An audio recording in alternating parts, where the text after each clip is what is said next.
So magandang hapon po sa lahat. Before we start, why don't we come to the Lord in prayer? Manalangin po muna tayo. Our gracious and loving Heavenly Father, we thank you for this wonderful opportunity that you have given to us. Maraming salamat po that we can come to you in worship and in thanksgiving, to be awed, O Lord, by your word. That is all because of your grace for us in Christ Jesus. We thank you po that by Him and through Him, we are able to stand and we are able to see, to understand, and to behold the glory of our King. We are praying, O Lord, that as we come to you, into your word this afternoon, would you swell our hearts, Father, in thanksgiving and in gratitude sa lahat ng mga ginagawa ninyo sa amin. Even those things that seems not good para sa amin, but yet we know that all things work together for good for those who love and those whom you have called, O Lord, sa sarili ninyo. Nawa po na lahat na ito would bring glory and praises lamang para sa inyo. And we thank you and we praise you in Christ and we pray. Amen. So magandang hapon po ulit sa lahat and welcome po sa gathering ng Grace Covenant Church. Ako po si James Brillantes at naglilingkod bilang interim pastor sa iglesyang ito. Tayo po ay nagpapatuloy sa ating sermon series sa aklat ng Psalm. At binigyan po natin ang title ito as a Summer in the Psalm.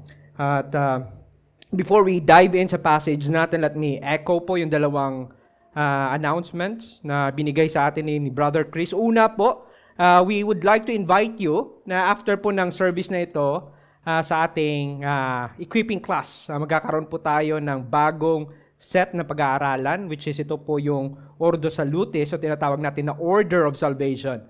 This is a helpful thing for us as believers to know and to understand kung ano ba yung ginawa ng Diyos sa atin through sa Jesu Cristo. Ang aim po natin is to grow our understanding, to deepen our understanding, our theology, so that we would have a greater understanding then and worship sa ating Diyos. At pangalawa po, we would like to encourage you also to mark your calendar sa darating na August 23. That is next month. That is Sunday din po, Saturday, after ng ating worship service, as we will spend together sa fellowship. Ito po yung tinatawag natin na church outing. I hope po na excited po yung lahat, at we would have this, yung time na ito to spend and to know one another and to grow our relationship sa bawat isa bilang magkakapatid sa kay Kristo. And we encourage you to invite your friends, to invite your family, to invite yung kahit yung mga kapitbahay ninyo, yung katabi ninyo na kwarto, to join us sa araw na ito. Again, this is on August 23. Ito po ay sa Querejeros na community. Hindi ko lang alam kung ano yung pangalan ng lugar, pero doon po tayo kina Kuya Raymond at kay Ate Tin sa community po nila. Mga kaibigan, ano ba ang pinakahangad mo sa iyong buhay? Marahil nung ikaw ay pumunta dito sa Dubai yung nakalagay dito, but sa Abu Dhabi or sa UAE, ang tangan-tangan mo lang ay yung pinakamimithi o hinahangad mo na magandang buhay. Para perhaps makatulong sa pamilya o di kaya to quench yung wants and yung mga needs mo, yung mga dreams and aspirations mo sa iyong buhay. These are not inherently bad. And alam niyo ho ba na yung longing na ito, yung feeling na ito that we want to be satisfied is i-default po para sa mga tao. This is a God-given feeling po sa atin, sa bawat isa. Whether isa ka mang mananampalataya o hindi. We have this kind of feeling, and we always long for something. We always long to be satisfied sa ating mga buhay. At totoo po ito dahil ito po yung sinabi sa atin ng aklat ng Ecclesiastes. In Ecclesiastes chapter 3 verse 11, sabi po dyan, He has made everything beautiful in its time. Also, He has put eternity into man's heart, yet so that he cannot find out what God has done from the beginning to the end. And because of this longing, because of that eternity na parang gusto nating to be satisfied, we try to fill this with other things apart from God. If you don't have relationship, ito yung trajectory mo. We try to find this, yung satisfaction na ito, sa mga material things. We try to find yung satisfaction ito with relationships. We try to find yung satisfaction ito sa mga achievements natin, sa work, even yung sa tinatawag natin na kapahingahan. That could somehow, yung naisip natin, that at least could feel, could satisfy, could quench yung ating mga nararamdaman. And sa hapon po na ito, we will see the same longing, the same thirst, the same feeling of desire na galing sa passage po natin na ating aaralin. Dahil po sa sitwasyon na pinagdadaanan ng author o yung sumulat ng Psalm 63, which is si King David. Naalala ko nung unang pagdating ko dito sa Dubai, that was July 2017. Alam po natin na yung month of July is yung panimula po ng tinatawag natin na summer season dito sa UAE. Nung dumating po ako, the following madaling araw, then that day, the middle of yung tanghali, lumabas po kami ni Linlin. We went po to buy some errands and yung key, nagpa-duplicate po kami. And the middle of that noon, naramdaman ko kaagad yung tama ng yung araw. Masakit sa balat. And even yung heaviness ng paghinga, yung humidity na napakataas. And it feels like you are longing for something na sa malamig na AC at sa tubig. I know po na nakaka-relate po yung lahat dito dahil sa season ngayon na summer din. And similarly, yung passage po natin ngayon in the same situation sa kanyang buhay. He is in literal na wilderness sa kanyang buhay. Dahil nasa Judean na wilderness siya sa mga panahon na ito. And scholars suggest two possible events sa buhay ng author na ito na si King David. Una po, sinasabi ng mga scholars, yung background, yung context ng aklat na aralin natin, sa panahon pa ito ni Saul bago po siya or inanoint siya ni Samuel to be the next king ng Israel. When Saul tried to kill him because God has anointed David to be the next king of Israel. While yung most likely na context po ng passage natin is when yung anak po ni David na si Absalom, after po niya nakakumit ng malaking kasalanan and part po ng consequence sa kanya is yung namatay yung kanyang mga anak, nagrebelde yung kanyang anak na si Absalom sa kanya to usurp yung throne, to usurp yung power and even yung love ng Israel out from David. At sa mga panahon po na ito, David fled in the wilderness. And one instance that I think that fits right in dito po sa passage natin is yung panahon na nung paalis na si David sa kanyang kingdom, palabas na siya, going to the wilderness, he met yung isang priest na si Zadok, carrying yung Ark of the Covenant. Yung Ark of the Covenant is where God's presence sit or reside sa Old Testament. At ito po yung sinabi ni David dito. Nung patakas na sila. Ito yung sinabi niya in 2 Samuel verse 15, chapter 15 verse 25. Sabi niya, "Then the king said to Zadok, 'Carry the ark of God back into the city. If I find favor in the eyes of the Lord, He will bring me back and let me see both it and His dwelling place.'" So makikita po natin, ito yung naging aspiration, ito yung naging longing. This is where David put his confidence sa mga panahon nito. If I find favor in the eyes of the Lord.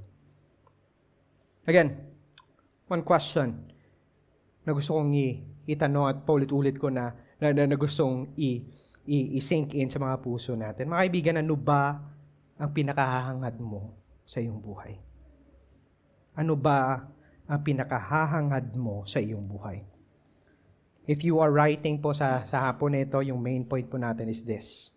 A man's soul's deepest yearning can only be satisfied by God, who is steadfast in His love for those who seek and trust Him. I have divided po yung passage natin into 3 parts. Una po, yearning for God. The second is satisfaction in God. And the third thing is joyful trust in God. Yearning for God. Let's begin po sa ating first na passage. In verse 1, sabi po dito, O God, you are my God. Earnestly I seek you. My soul thirsts for you. In verse 1 po, makikita natin how David begins with God. Sabi niya dito, and his recognition para sa Diyos na ito. At mahalaga po ito, mga kapatid, dahil makikita po natin dito kung paano natin kilala ang Diyos and kung ano yung relasyon natin sa Diyos na ito will dictate how we will respond or interpret yung ating mga circumstances in light sa Diyos na ito and not on the other way around. We can observe in verse 1 that David begins by saying, O God, you are my God. At nung sinabi ito ni David is not out of desperation na dahil sa sitwasyon niya na nasa wilderness siya. But this is a kind of tone na sinasabi niya with confidence. Oh God, you are my God. Ito po yung pagkakasabi o yung pagkakatawag niya dito. Now, yung salita pong God dito in Hebrew means Elohim or El, which is nangangahulugan po ito ng divine being or nagpapakita na ang Diyos ay Diyos. Yung Elohim po is yung plural na name ng Diyos in the Old Testament. But kung ginagamit ito ng isang mananampalataya to call upon the name of the Lord, it means that ang lahat ng karakteristik ng Diyos is in Him. Yung fulfillment po ng lahat ng being is in God. Yan po yung ibig sabihin that He is the one true God. At inahayag po dito yung karakteristik ng Diyos sa paggamit ng salitang Elohim, that He is above, He is beyond, that He is the creator of all things, that He is in control, and He has the authority over all ng kanyang creation.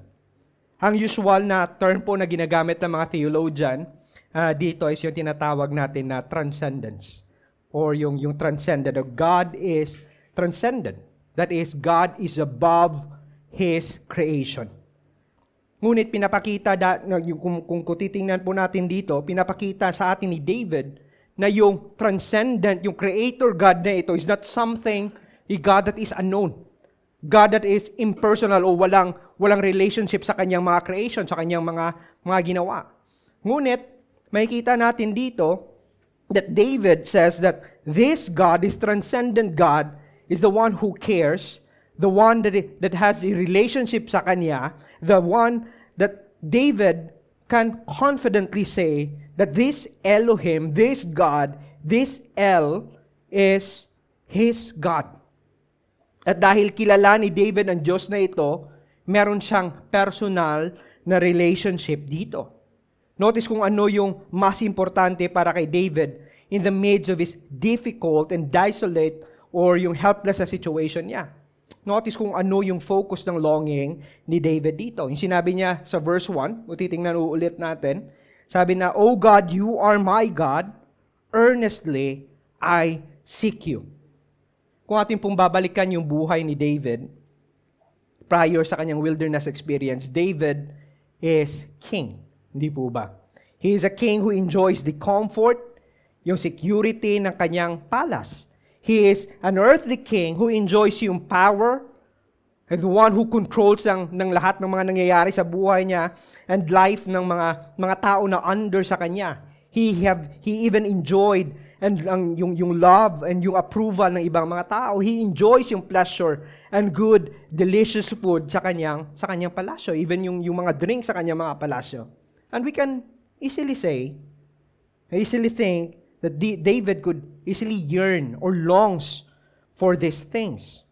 Yet makikita natin dito, David's greatest yearnings and longings is not the satisfaction, is not the joy that comes from this earthly, momentary pleasure and joy na may bibigay sa kanya ng mga bagay na ito. Kundi yung yearnings niya, yung longing niya is for God. Tulad ng sinabi niya dito na, early, I seek for you. Or sa ibang translation, early, I seek for you. Or earnestly, I seek for you.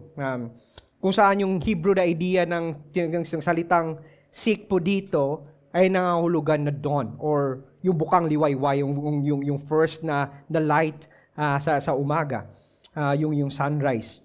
Ang emphasis po na gustong ibigay sa atin ni David dito is that David has a single-minded na motivation each day.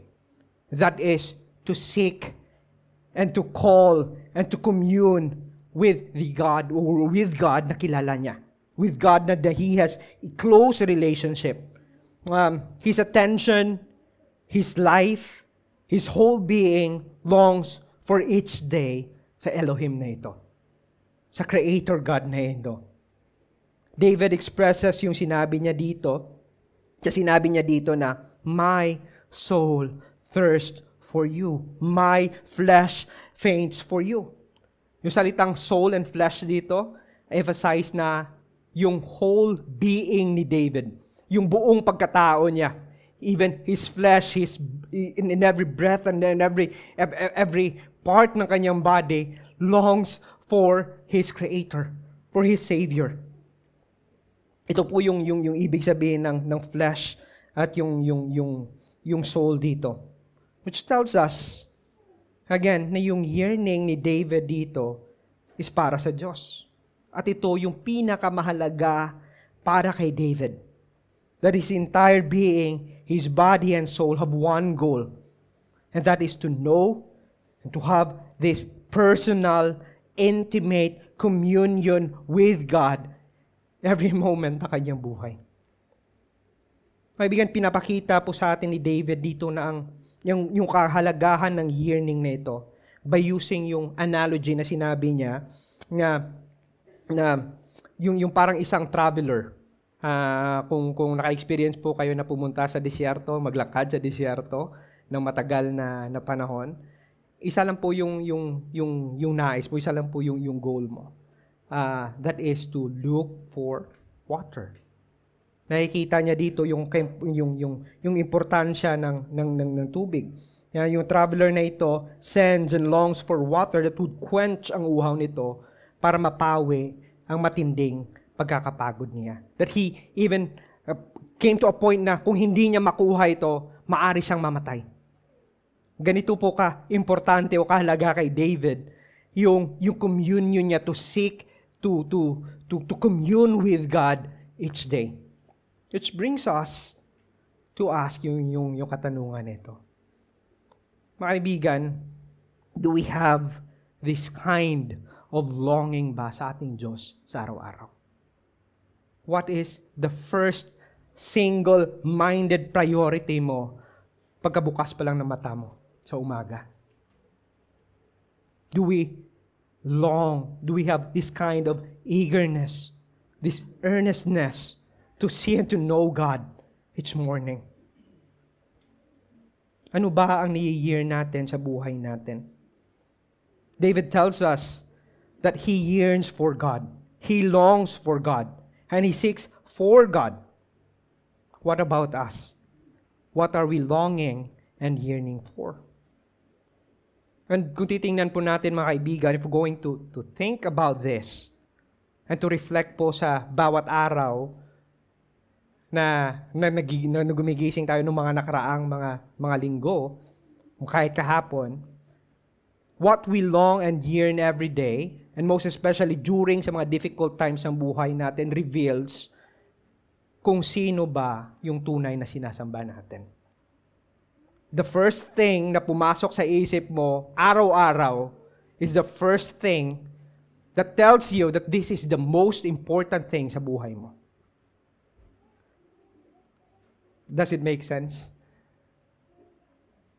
it reveals to us what we truly worship.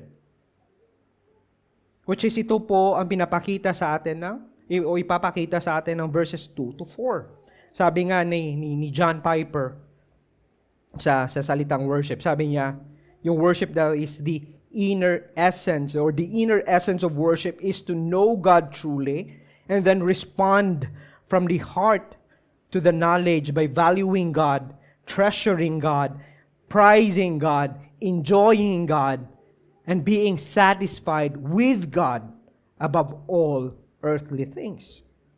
And if we long, friends, for other things, if we prize them, if we enjoy other things, we treasure other things, ang tawag po ng Biblia dito is idolatry. Idolatry is something that you want to replace yung Diyos sa puso mo. And we will know po kung sino o ano po yung idolatry sa buhay natin by knowing kung saan mo siniset ang aspiration mo una pa lang sa pagising mo pa lang sa umaga. Kung saan mo siniset yung puso, yung yearning mo. Here we see sa passage natin that David yearns for God.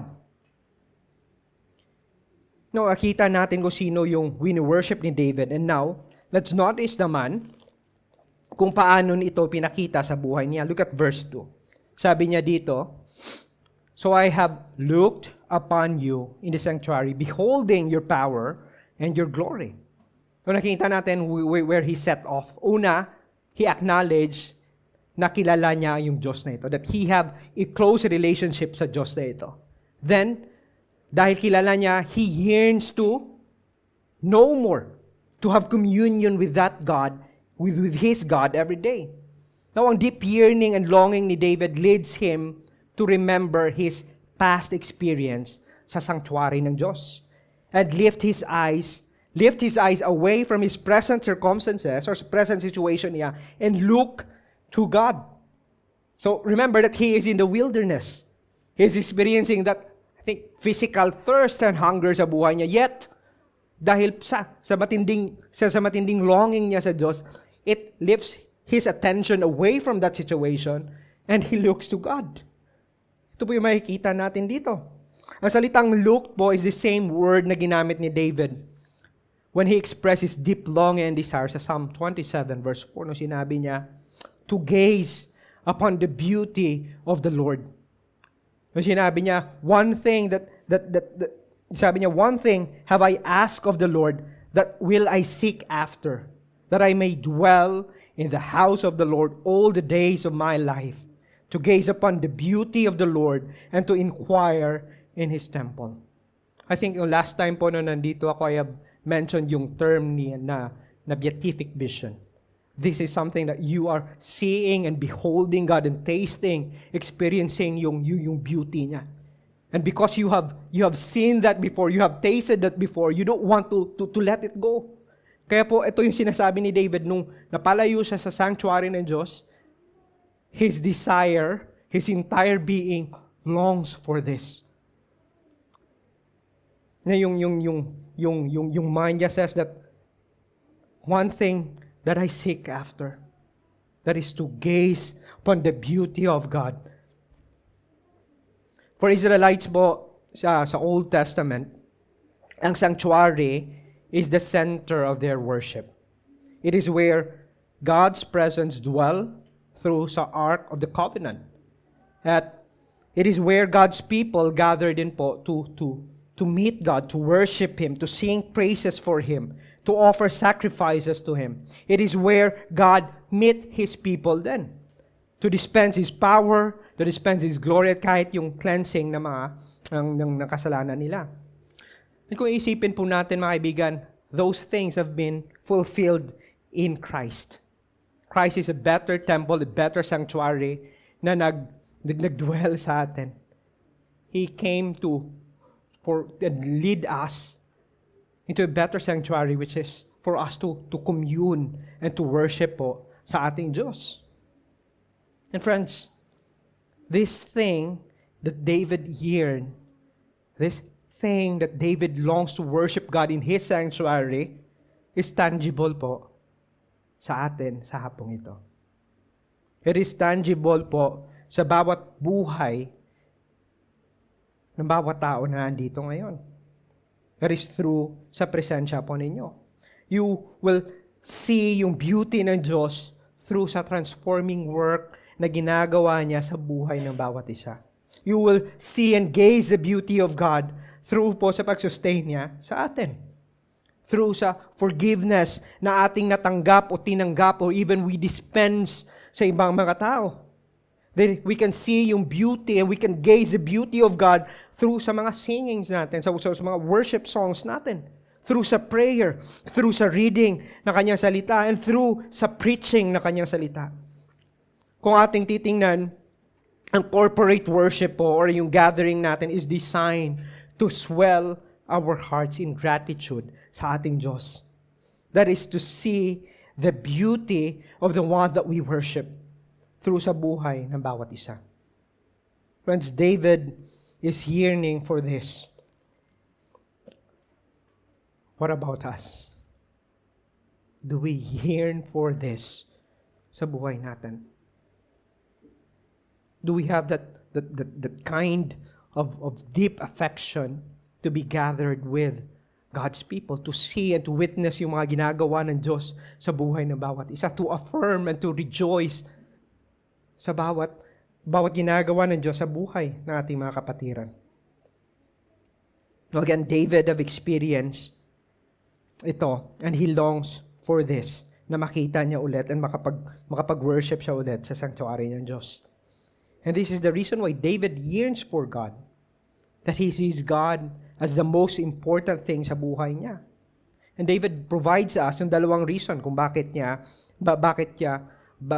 longs and he yearns for God. Kung titingnan po natin, look at again in your Bible sa verse 2, B. Yung sinabi niya dito, beholding your power and glory. Yung salitang behold po means to observe. That means to experience. That is to understand ang kaluwalhatian at ang kapangyarihan ng Diyos. And you can only behold that if you have a close relationship sa Panginoon. By saying this reminds David na despite sa sitwasyon niya at sa kanyang nararamdaman, na kahit nandoon siya sa wilderness, separated, isolated, yet, sinasabi ni David dito, that God will remain and remains glorious and powerful. And this God that he worshiped is able to deliver him sa kanyang situation. This is what the word power implies here. It means deliverance. It means yung redemption sa buhay ni David. Why? Why David yearns for God? Why he longs to worship? Second thing na makikita natin dito is in verse 3.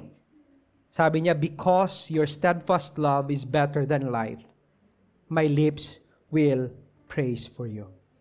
Si David po ay naniniwala that God is able to do this because of God's steadfast love para sa kanya. To say steadfast love, this means that God's hesed, His kindness, but it speaks of God's covenant love para sa kanyang mga tao. To say, to simplify yung word po na covenant is a relationship. A relationship between two persons. And this covenant nito is, hindi po si David yung nag-initiate nito. It was initiated by God para sa kay David. And kung titingnan po natin yung relationship natin sa Diyos, it's a relationship that is initiated by God. That is by His grace that we are able to have this relationship sa Kanya. Ito po yung ibig sabihin ng word na steadfast love. It's His covenant love para sa kay David. David knew na God would satisfy his longing, his thirst, his deep yearning to see and worship God once again dahil sa covenant ng Diyos para sa kanya. This is the reason then kung bakit nasabi ni David in verse 1 that You are my God. That is not because of David's capacity to maintain yung relationship na yun. No. It is because of God's faithfulness sa mamang ito. It is because of God's faithfulness para sa kay David. This is where David's confidence is founded. And this is the reason why then he views his personal relationship with God as the most important thing para sa kanya. He even compared this, kung makikita ninyo dyan, he even compared this sa buhay. Hindi ba? Sabi niya, it is better than life. Sinasabi niya, yung buhay ko ngayon is, in comparison, it pales sa beauty ng Diyos. It fades compared sa beauty ng Diyos. It is incomparable yung steadfast love na ito ng Diyos. To have this relationship with God is far more better kaysa sa buhay ko ngayon. Kaysa sa sitwasyon ko ngayon. Ito yung sinasabi ito yung makikita natin sa kay David. Sa sitwasyon na ito. And this is a good thing for us to ponder, mga kaibigan. Dahil for most people, most of us, we are ready to trade ang pag-worship sa Diyos at pagkilala sa Kanya through reading na Kanyang salita, through sa community na meron tayo, or to be with the community na meron tayo every Saturday, or with the things na ginagawa natin midweek through sa ating mga Bible studies. Some people, some of us, is ready to trade this with temporal and momentary things. We try to trade our relationship with God just to see and experience yung tinatawag natin na life sa mundong ito. Just to establish and have a good life through sa mga nakikita nating magaganda na mga bagay sa mundong ito. Even sa mga works po natin. We try to trade this life with God by having wrong kind of life with wrong kind of relationship and friendships. Yet here, makikita natin that David put a high value, a life-giving sa relationship niya sa Diyos. I remember yung sinabi ni Jesus sa mga gustong sumunod sa Kanya and to be His disciples in Matthew 16:25-26. Ito yung sinabi niya, For whoever would save his life will lose it. But whoever loses his life for my sake will find it. For what will it profit a man if he gains the whole world and forfeit his soul? Or what shall a man give in return for his soul? Friends, this is a good reminder po na kahit you will gain all the things and build your life here, yet if you don't have a personal relationship with this God, lahat po ng meron tayo will not matter. It cannot save our souls. Notice the effect nito sa kay David. Because he understands ang kalagahan ng kanyang relationship sa Diyos, na nakikita niya na mas importante ang Diyos above all things. At kung ano ang mas importante sa kanya, luwat yung sinabi niya in verses 3b to 4. Anong sinabi niya dyan? 3b, sabi niya, my lips will praise you. So I will bless you as long as I live. In your name, I will lift up my hands. Notice po natin, ilang ulit niya sinabi dyan yung salitang praise. For David, this is a lifetime of worship. And this is a right response ng isang tao na niligtas ng Diyos at nauunawaan niya ang kahalagahan ng may tamang pagkilala at relasyon sa tunay na Diyos. Kaibigan, again, let me ask you this question. Friends, do we yearn for God? Or should we say, do we worship this God, the God of the Bible? Dahil David yearns to worship and commune with God, this leads him to find satisfaction in God, which is our second point. Satisfaction in God. Let's read verse 5. Ano sabi dyan? My soul will be satisfied as with fat and rich food, and my mouth will praise you with joyful lips. Ang verse 5 po, we can see na ang deepest yearning ni David at the opening verse finds its satisfaction in God. Naalala po natin, in verse 1, sabi niya, my soul, I earnestly seek for you. Now, verse 5, sabi niya, my soul will be satisfied as with the fat and rich food. So, makikita natin dito, so yung itsura nito po na satisfaction dito ay pinakita through sa imagery ng isang pagkain. Tulad po ito ng meron kang, alam niyo yung minsan may mga cravings tayo po, naiisip tayo. Even in the middle of the night, we want to go out just to satisfy yung cravings na ito. And kung nakuha mo ito, anong nararamdaman mo? You feel satisfied. You feel happy. You enjoy. Diba? Masaya ka. Dahil nakuha mo ito. You feel joy while eating and be satisfied sa mga bagay na ito. Ito po yung imagery na pinapakita sa atin ng salitang fat and marrow dito. Or yung rich food. Sa Old Testament po, these are the choicest, the best part na binibigay lamang or ino-offer para sa Diyos sa kanyang sanctuary. You see yung closeness ng verse 2. Sabi niya, I long to worship you in your sanctuary. Pagdating dito sa may verse 5, sabi niya, yung satisfaction na ito was given to you tulad ng choicest food na ino-offer lamang sa Diyos sa kanyang sanctuary. No, kung titingnan po natin, here, yung fat and marrow, tulad na sinabi ko nga, is served by God to those who long and come to Him in worship.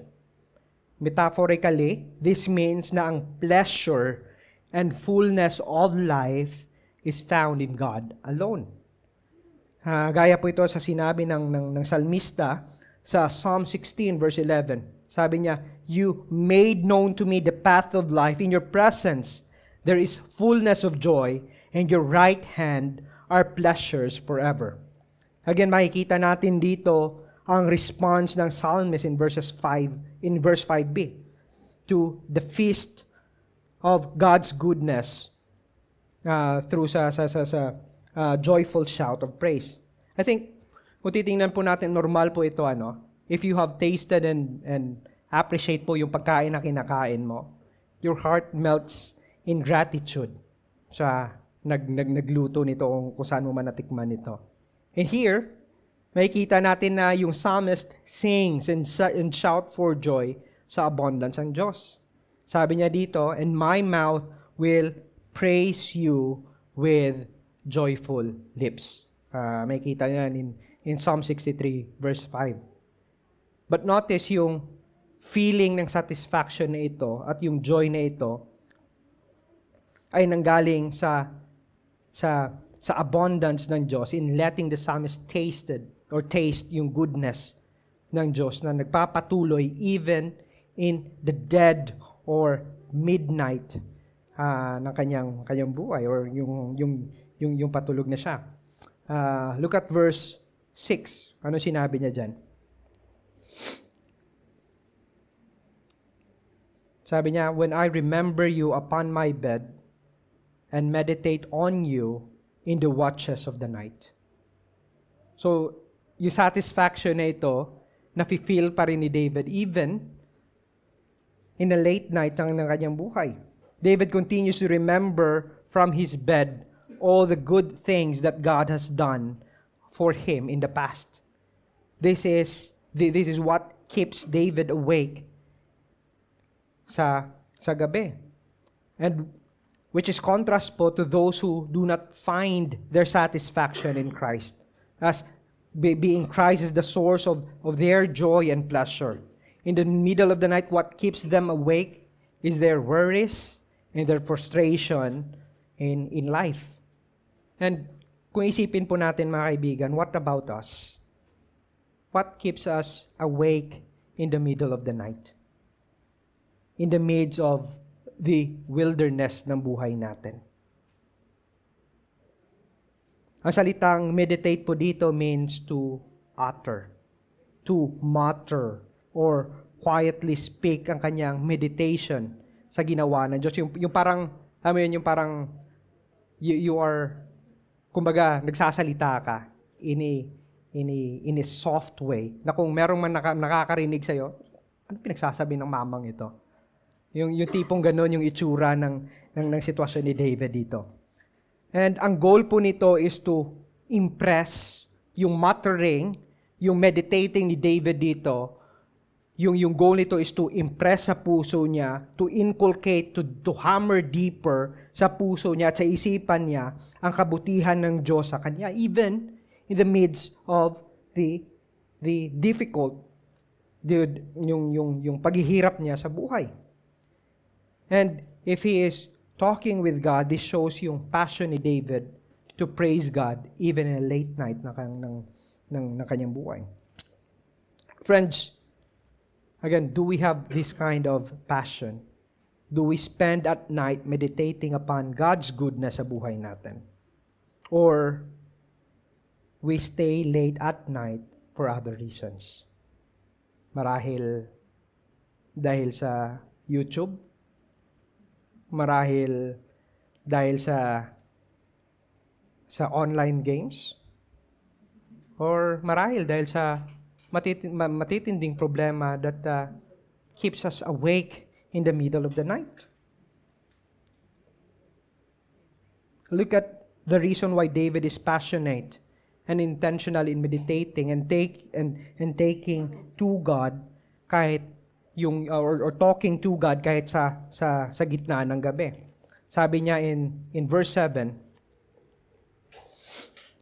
David finds his satisfaction in God dahil dito. Sabi niya, "For you have been my help, and in the shadow of your wings, I will sing for joy." David views God as his help. Ang salitang shadow of the wings po dito is a reminiscent, a reminder para kay David ng Ark of the Covenant, kung saan yung presensya ng Diyos ay nagdidwell. Or ng imagery, o nagpapakita ito ng imagery ng protection at yung kapahingahan na binibigay ng Diyos para sa Kanya. At ang binibigay na protection para sa Kanyang kaligtasan. And again, ang naging response ni David dito is, "I will sing for joy." Because of God's protection, because of God's sustenance sa kanyang buhay, David again respond in praise or shout of joy. I think this is a real image po ng isang tunay na alam niyo yung nabusog na tao, yung kakatapos mo lang kumain, tapos pakanta-kanta ka na lang. Hindi po ba? Yung nagwi-whistle-whistle ka na lang. But seriously, just a quick observation lang. Kung napansin po natin, kanina in verses 1 to 4, we see David longs for God, even in the midst ng kanyang difficult situation. Now here, even ang pinapakita dito ay ang aspect naman ng satisfaction, but we can still observe that he is still praising God. I think pinapakita lamang talaga sa atin dito na ang tunay na buhay ng tunay na Kristiyano at ang makakapag-satisfy lamang sa tunay na Kristiyano ay ang Diyos lamang na buhay, ang Diyos ng Biblia. At dahil sa proteksyon and rest that God provides for David, ano sabi niya in verse 8? David clings to God. "My soul clings to you. Your right hand upholds me." No, another idea po ito ng isang taong nakahanap ng kanyang tunay na satisfaction sa Diyos. Ang idea po ng isang tao na satisfied is to go after or to desire to be joined together sa source ng kanyang satisfaction. Hindi po ba? Ito po ang ibig sabihin ng salitang cling po dito. At kung mapapansin natin, kung maalala natin yung word na cling dito, mababasa natin ito una sa marriage ni Adam and Eve in Genesis. Hindi po ba? In Genesis 2 and chapter 2 verse 23. It gives us yung idea ng salitang ito to hold fast, na ayaw mo nang pakawalan ito, which signifies yung familial or family relationship. At ito po yung reason why David kept on tapping sa idea ng relationship niya sa Diyos. Again, in verse 1, maalala ulit natin that David deeply understands yung kanyang close relationship sa Diyos. That is why he wants to pursue God and he wants to cling to God. Then he gives us yung reason dito. Sabi niya, your right hand upholds me. In Hebrew poetry po, or in the Bible in general, pag sinabi mong right hand, it symbolizes God's divine power and protection. Tulad po ito na sinabi sa Exodus 15 verse 6, nung sinabi niya, your right hand, O Lord, is glorious in power. Your right hand, O Lord, shatters the enemy. Ganito din ang mababasa natin in Psalm 73 verse 23. Sabi doon, nevertheless, I am continually with you. You hold my right hand. So what David is saying here, that he is satisfied with God and he runs after sa Diyos na ito dahil nauunawaan niya na yung Diyos lang yung makakapag-satisfy sa kanya. So he cling to Him, not only because of his own might and by his own will, but ultimately because God is the one holding David. God is the one who protects David. Even sa times na unstable yung kanyang mga nararamdaman. That he is down, that he is feeling abandoned. Yet, he is able to cling to God because God is enabling him to cling to Him. God is grasping him. God is upholding si David po dito. Na makikita po natin yung buhay po ng Kristiyano is not something that our own. It is something na God is the one who is sustaining you, giving you yung desire na to cling to Him. He is the one who enables us to see Him and to see yung satisfaction natin na nasa Kanya lamang. This is the reason why in our corporate gathering, we sing po yung mga songs about God's goodness sa pagligtas po sa atin, in delivering us, and in upholding us. And this is the reason then why we go after God. This is the reason why si Kuya Romel po, mas pinipili niya yung mga kanta that speaks of God's work sa buhay natin rather than expressing lang yung emotions natin in worship. We choose songs that theologically informs our hearts and our heads. That what it means to cling to God. We want to go after sa Diyos ito, then iintindihan natin that He alone who enables us. He alone that can satisfy yung longing po ng souls natin. And when we grow and find yung satisfaction nito sa Kanya, this will grow us as well sa ating joyful reliance sa Diyos na ito, which is our third point. Joyful trust in God, verses 9 to 11. Ang verses 9 to 11 po, makikita po natin, intindihin po natin, this is divided into two parts. We can see the contrasting effect to those who trust in God and find their satisfaction in Him with those naman na hindi nagtitiwala sa Kanya and find their yearnings and their satisfaction with earthly power and dominion. Alalahanin po natin na yung context po, yung tension po, kung bakit isinulat ito ni David is dahil sa mga tao o dahil sa pag-usurp ng kanyang anak na si Absalom. Sa kanya, he desires, or those people na kasama ni Absalom desires yung life ni David na patayin siya. In verse 9, we can see the motive and result na mga ginagawa ng kanyang kaaway. Sabi dito in verse 9, "But those who seek to destroy my life shall go down into the depths of the earth." Nakikita natin what his enemies is seeking for is that they seek to destroy si David.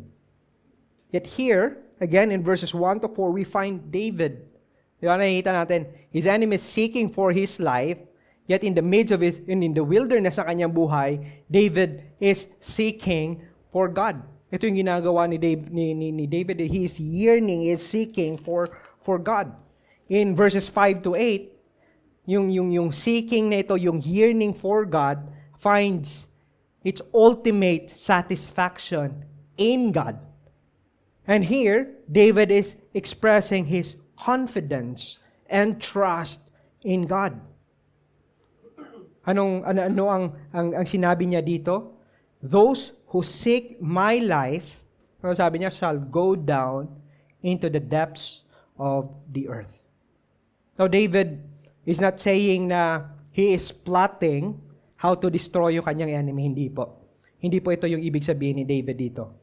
But this is simply a way of David of showing his firm trust para sa Diyos, who would do and bring yung ultimate na deliverance para sa kanya. Ang Diyos na would not lose control sa sitwasyon niya even in the midst ng kanyang ng mahirap na buhay ni David.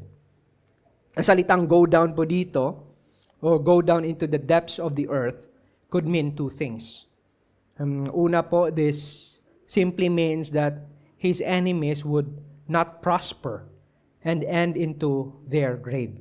Which is, I think, ito po yung appropriate na interpretation dito. But this could also use as an invitation po para sa atin, most especially to those who are not yet in Christ, na to ponder na ang kahulugan po nito nung salitang go down into the depths of the earth means that the final destination of those who are not yet in Him, who does not have a relationship in God, will end into condemnation, into a place wherein God's loving presence is away or far from that person. So we know kung ano yung region na yan. And, now going back, as David continued to express yung kanyang trust sa Diyos, ang verse 10 tells us in what manner his enemies will fall or will fail and not prosper sa kanilang mga plans. Sabi dito sa verse 10, "They shall be given over to the power of the sword. They shall be a portion to jackals." Makikita po natin dito yung physical death ng mga kaaway ni David, and they will be given into sword. And the worst thing na makikita natin dito, yung sinabi dito that they will be a portion.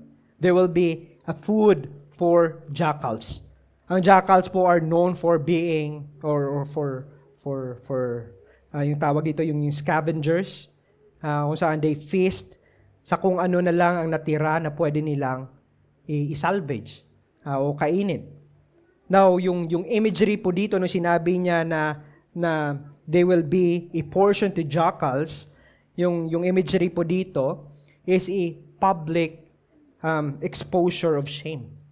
Na ganito yung mangyayari sa kanyang mga kaaway. This will happen to those who do not trust and find yung satisfaction nila in God. All their aspiration, yung dreams, yung yearnings nila cannot save them from God. They will end in such a thing in a terrible manner tulad nito. Which brings me to ask yung question na ito. Na kaibigan, ano ang pinagkakatiwalaan natin sa panahon ng mga problema, mga trial sa buhay natin? Do we trust in our own wisdom, in our own strength, in our own wealth, in our own possessions in life to save us from the impending destruction? Again, ito ang isa sa mga invitation na nais ng psalmist na makita natin dito, especially in verses 9 to 11. David wants us to see na kung sino lang yung pwede nating pagkatiwalaan. We have one enemy. Yung enemy po natin and yung destination po natin is death. Kaibigan, sino nga ba ang pinagkakatiwalaan mo sa buhay mo? Most especially sa mga panahon ng problema. You know what? You can identify this kung sino yung pinagkakatiwalaan mo sa sitwasyon na ito. Yung mga sitwasyon na yan will reveal to us kung sino yung ating pinagkakatiwalaan. Sorry, let me back up. You know what? You can identify this kung nasa sitwasyon ka na ganito. Or yung situation na ito will reveal to us whom we trust. Pinagkakatiwalaan mo ba?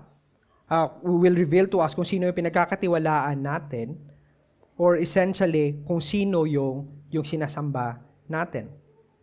Now, makikita po natin dito that David ends yung psalm na ito with joyful declaration ng kanyang trust sa Panginoon. Unlike po ng outcome ng kanyang mga kaaway, David says here in verse 11, sabi niya, "But the king shall rejoice in God, all who swear by him shall exult, for the mouths of liar will be stopped." Again, makikita natin dito that David speaks of himself in a third person, saying that the king shall rejoice in God. Notice kung saan o yung source ng rejoicing ni David dito. Look at the preposition na ginamit niya. But the king shall rejoice in God. Di po ba? It's very simple, but it tells us kung saan o ano mismo yung source ng celebration ni David dito. David is not saying that I will rejoice because I am saved. Yes, that's true. I am celebrating and rejoicing dahil I have experienced yung mga bagay nito. Yes, that is true. But David is not celebrating with those external na mga bagay. David's rejoicing is having yung Diyos na ito in God. Ito yung real source ng kanyang celebration. Yes, in previous verse, we have seen idea ng deliverance and redemption out of the hands ng kanyang enemy. Ngunit, David is telling us that his ultimate joy, ang ultimate source ng kanyang rejoicing is God Himself. He is more focused in the idea of rejoicing and worshiping God rather than celebrating yung mga external na mga props na kanyang nare-receive. It's like saying, realistically, sa part ni David, I do not know when it will come, yung deliverance na yan, or perhaps it would come, yet, it will not change what my heart feels about God. That is, His ultimate satisfaction, yung ultimate trust niya, yung ultimate confidence niya, and His ultimate focus niya is God Himself. Just to try to think about this. Sometimes we worship God kung maganda lang yung mga sitwasyon sa buhay natin. Hindi po ba? We sometimes celebrate and appreciate God if nasasagot yung mga prayers natin. Nakukuha natin yung mga aspirations natin. But sometimes yung worship natin is not in its purest if hindi natin na nakukuha yung mga bagay na yan. Worship po is worshiping in God. Yung real essence, again, yung sabi ni John Piper, yung real essence ng worship is prizing God. Not on the things that God is giving to us. Yan po yung ibig sabihin ng tunay na worship. At ito po yung pinapakita sa atin ni David dito. And notice, yung idea of rejoicing and celebration dito is not only true para sa kay David, but also to those who swear their allegiance to Him. Yung kanilang loyalty to Him. Oh, this is a bit hard to judge kung ano yung ibig sabihin nito. Kung iisipin po natin, yung ultimate po ng rejoicing or yung ultimate na satisfaction, hindi po yan mapoprovide ni David. Hindi po ba? But the most probable thing po dito na sinabi niya to swear by Him refers to yung loyalty niya, ni David, at ng mga kasama niya sa Diyos na kanilang sinasamba. Ito po yung ibig sabihin nito. Dahil alam po ng mga Israelita that God forbidden them to swear on other things, or in a person, or except po sa pangalan lamang ng Diyos. We can read this in Deuteronomy 6:13 that says, "It is the Lord your God you shall fear. Him you shall serve, and by His name you shall swear." So, may kita po natin dito na sinasabi ni David, who is the earthly king, and joined by those loyal to him, that they ultimately swear their loyalty sa Diyos na kanilang sinasamba. A Diyos na who can able to give them yung real na joy, yung real na satisfaction, even in the midst sa pinakamatindi nilang pinagdadaanan. They can rejoice in Him. They can declare their praises in Him. And in contrast, ang sinabi dito, their enemy will be silenced. They will be a spectator lamang sa triumphant na rejoicing ng mga anak sa Diyos, ng mga anak ng Diyos. Ngunit, kung titingnan po natin mga kaibigan, there is a greater David. Now, unlike this David who fled in the wilderness, dahil po part ito ng consequence sa kanyang kasalanan from committing adulterous relationship sa kay Bathsheba, this greater David went to wilderness having no and did not commit any sin. But this greater David went to wilderness for a rescue mission.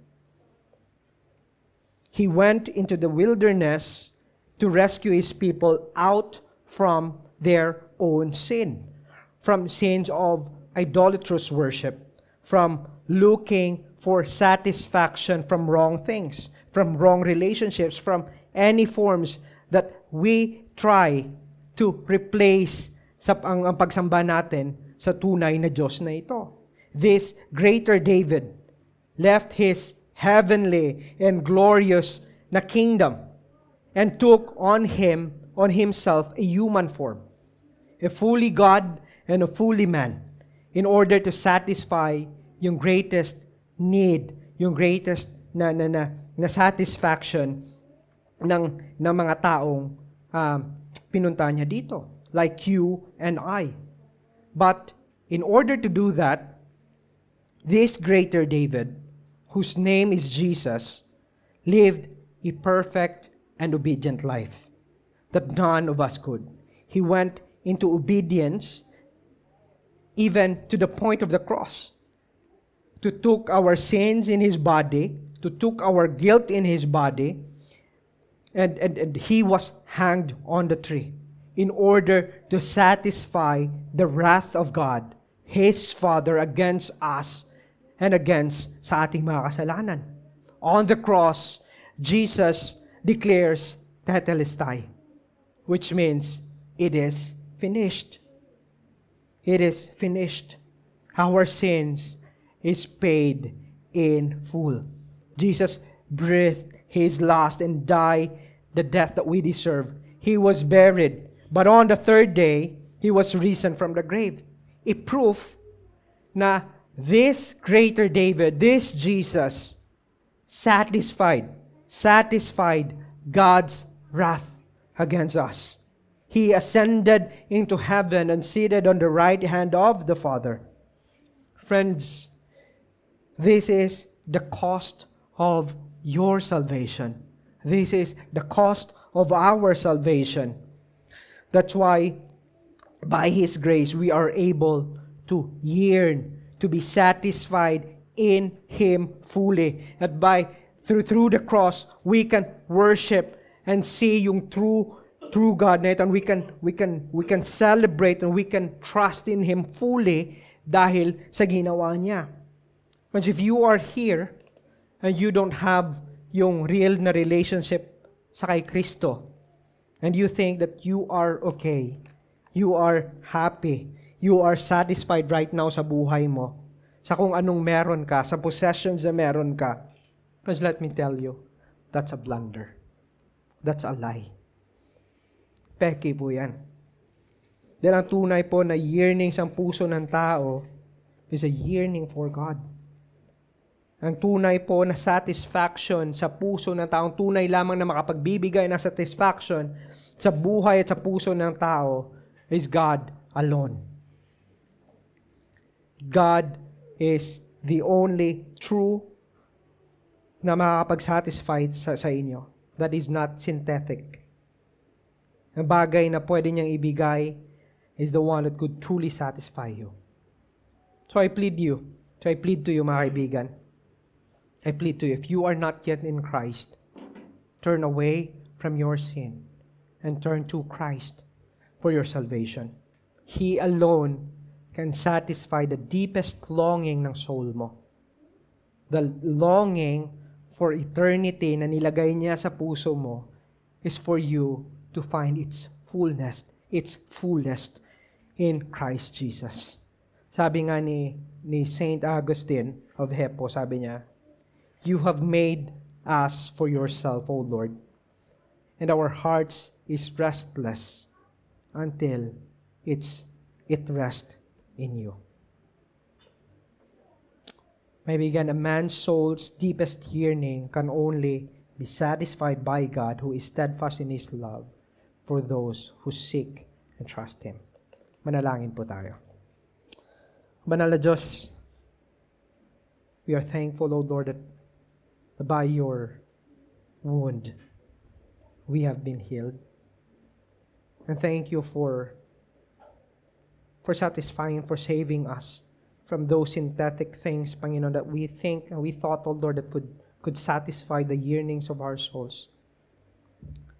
We ask forgiveness at times, Panginoon, na we go and we went after for earthly pleasures, for earthly things, and try to replace yung joy na nasa sayo lamang with those things. Patawarin niyo po kami, Ama. And help us to deeply ponder, Panginoon, sa aming mga narinig. Help us to repent. Help us to turn away from those things and run to Christ and trust Him and find our fullest satisfaction, Panginoon, sa Kanya. This is our plea sa iyo, Panginoon, for those who are not yet in you.